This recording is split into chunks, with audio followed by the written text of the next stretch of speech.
کیونکہ وہاں پر ایک کالے رنگ کی لائن بنائی گئی تھی جس سے آگے میں نہیں بڑھ پا رہی تھی۔ ایک دم سے مجھے کسی انہونی کا احساس ہوا، کہیں میں کسی غلط جگہ تو قدم نہیں رکھ بیٹھی تھی۔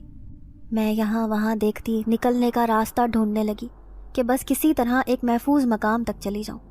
میں ادھر ادھر دیکھ ہی رہی تھی کہ اچانک سے مجھے دور سے کچھ روشنی دکھائی دی جو کہ میرے قریب آتی جا رہی تھی۔ میں پہلے تو کچھ خوفزدہ ہوئی، مگر پھر ایسے لگا جیسے وہ کوئی بوڑھی عورت تھی۔ جب اس کی لالٹین کی روشنی میں نے اس بوڑھی عورت کا چہرہ دیکھا تو ساکت رہ گئی، کیونکہ وہ ہو بہو میری دادی سے ملتی تھی۔ مگر وہ دادی ہرگز نہ تھی، کیونکہ وہ تو ہمیشہ مجھ سے ملتے وقت مجھے اپنے گلے لگایا کرتی تھی۔ اس سامنے والی عورت نے مجھے دیکھ کر پوچھا کہ تم کون ہو؟ تو میں نے اس کو کہا کہ میں غلطی سے یہاں راستہ بھٹک کر آ گئی تھی۔ اس عورت کی آنکھیں سیاہ رنگ کی تھیں جو کہ مجھے بہت پراسرار لگی۔ وہ مجھے دیکھتے ہوئے کہنے لگی کہ آؤ میرے ساتھ، رات کو میرے گھر میں گزار لو۔ تو میں نے انکار کیا، مگر پھر اس نے مجھے کہا کہ میں رات ختم ہونے سے پہلے اس علاقے سے نہیں جا سکتی، اور اس علاقے میں باہر ٹھہرنا خطرے سے خالی نہ تھا، کیونکہ یہاں پر کالے سائے بھٹکتے رہتے تھے جو کہ عام انسانوں کو دیکھ کر ان کو اپنے قبضے میں کر لیتے ہیں۔ ان کالی طاقتوں سے انسان بہت مشکل سے اپنی جان چھڑوا پاتے ہیں۔ میں سامنے کھڑی بوڑھی عورت کی بات سن کر اتنی خوفزدہ ہوئی کہ بغیر سوچے سمجھے اس کے ساتھ چلنے لگی۔ وہ مجھے اپنے ساتھ ایک بہت بڑی جھگی میں لے کر آ گئی، جس کے اندر جاتے ہی مجھے بہت گندی بدبو آئی۔ وہ بدبو میرے لیے ناقابل برداشت تھی۔ میں نے وہاں سے جانا چاہا، مگر وہ عورت مجھے اس جھگی میں ہی بنے تہخانے میں لے کر جانے لگی۔ مجھے یہ سب بہت عجیب لگ رہا تھا۔ میرا ذرا دل نہ تھا کہ میں اس تہخانے میں جاؤں۔ ایسا محسوس ہو رہا تھا جیسے میں کسی بہت بڑی مصیبت میں پھنس چکی تھی۔ مجھے بہت زیادہ رونا آ رہا تھا کہ آخر کیسے اس عورت کو انکار کروں۔ میں نے اس کو کہا کہ مجھے اس تہخانے میں نہیں جانا، تو اس نے ایک دم سے مجھے پچھلی گردن سے پکڑا اور گھسیٹتے ہوئے اندر لے گئی۔ میں نے بہت کوشش کی کہ اس عورت سے اپنے آپ کو چھڑوا سکوں، مگر وہ بوڑھی ہونے کے باوجود بے انتہا طاقتور تھی۔ میں نہ چاہتے ہوئے بھی اس عورت کی وجہ سے اندر گھپ اندھیرے میں جھٹکا کھاتی گری۔ میں نے ایک عجیب و غریب سا کہکہا سن کر فوراً پیچھے دیکھا تو چہرہ لٹھے کی مانند سفید پڑ گیا۔ میں سامنے کھڑی عورت کو دیکھ کر کانپنے لگی، جس کا چہرہ اس وقت بالکل بدل چکا تھا۔ وہ اپنے جلے ہوئے چہرے سمیت میرے سامنے کھڑی بھیانک انداز میں ہنستی گئی، جبکہ میں یہ سمجھنے کی کوشش کرنے لگی کہ آخر یہ میرے ساتھ ہو کیا رہا تھا۔ میں نے اس سے پوچھا کہ تم کون ہو اور یہاں پر مجھے کیوں لے کر آئی ہو؟ کہنے لگی کہ ابھی تو باہر میں نے تمہیں کہا تھا کہ اس علاقے میں کالی بدروہیں بھٹک رہی ہوتی ہیں جو کہ انسانوں کو اپنی قید میں کر لیتی ہیں، تو اسی طرح سے اب تم میری قید میں ہو۔ میں تمہارے ہاتھ میں پکڑی تمہاری دادی کی تصویر دیکھ کر فوراً اسی روپ میں آ گئی تھی۔ تم بہت آسانی سے مجھے دیکھ کر بے وقوف بن گئی اور میرے ساتھ اس جھونپڑی میں آ گئی۔ اب تم چاہو بھی تو نہیں نکل سکتی، کیونکہ میں نے اس پورے علاقے میں ایسا حصار بنا رکھا ہے کہ تم ایک قدم باہر نہ نکال سکو گی۔ ایک بہت ہی مکروہ کہکہا وہ بدروح عورت لگاتی وہاں سے جا چکی تھی۔ اس کے جاتے ہی تہخانے کا دروازہ خود بخود بند ہوتا چلا گیا۔ میں نے بہت کھٹکھٹایا مگر کسی نے آخر میری مدد نہ کی۔ میں وہیں پر روتی ہوئی بیٹھ گئی۔ وہ عورت اس تہخانے میں ایک لالٹین رکھ گئی تھی، جس کو اپنے پاس رکھتے میں آس پاس دیکھنے لگی تاکہ یہاں سے نکلنے کا کوئی سراغ مل سکے۔ میں نے ایک کھڑکی دیکھی تھی مگر اس کے آگے ایسی گرل لگی تھی جس کو ہاتھ لگاتے ہی میں ایک جھٹکا کھا کر پیچھے ہوئی۔ وہ اس قدر گرم تھی کہ میرے ہاتھ ایک لمحے میں جھلس گئے تھے۔ میں روتے ہوئے اپنی دادی کو یاد کرنے لگی کہ اچانک سے ذہن میں ایک جھماکہ ہوا۔ میں نے اس چابی کو دوپٹے کے اندر سے ہی محسوس کیا تو وہ ابھی تک میرے پاس تھی۔ میں نے شکر کا سانس لیا کہ یہ میرے پاس محفوظ تھی، ورنہ میرا سارا سامان تو وہ کالی بدروح باہر پھینک چکی تھی۔ میں اپنی دادی کی باتیں یاد کرنے لگی جب انہوں نے مجھ سے کہا تھا کہ جب بھی کبھی میں کسی بہت بڑی مصیبت میں پھنس جاؤں تو اس خاص چابی کو لے کر ایک بہت بڑا چلہ کاٹنا ہوگا، جس کو چاند کی 14ویں میں پورا کرنا ہوگا، پھر میری وہ مشکل حل ہو جائے گی۔ میں نے جلدی سے اس کھڑکی سے باہر کی طرف جھانکا مگر یہاں پر کالے سیاہ بادل چھائے ہوئے تھے۔